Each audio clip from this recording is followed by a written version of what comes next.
Hello, मैं आज समोसा चाट बनाने लग रहा हूँ। आज बना रहे हैं दोस्तों समोसा चाट। ही देखिए, ये हमारे समोसे फ्राई हो रहे हैं। पहले आप लगाते हैं चना मसाला।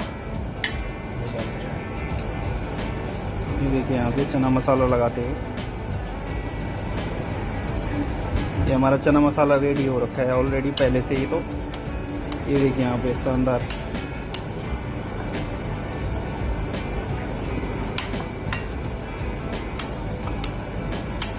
ये हो गया है सेटअप।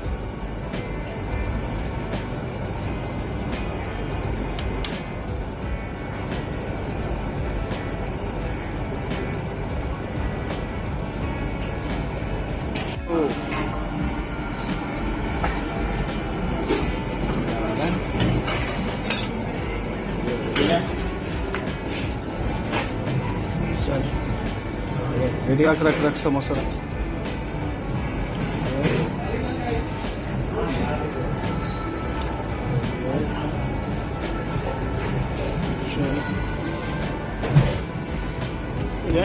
चल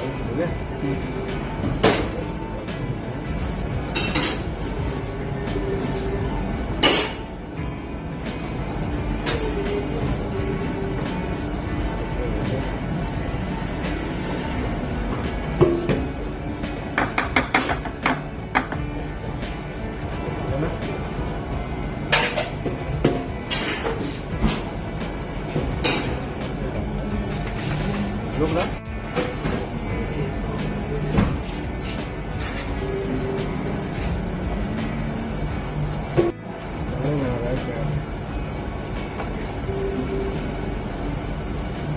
चल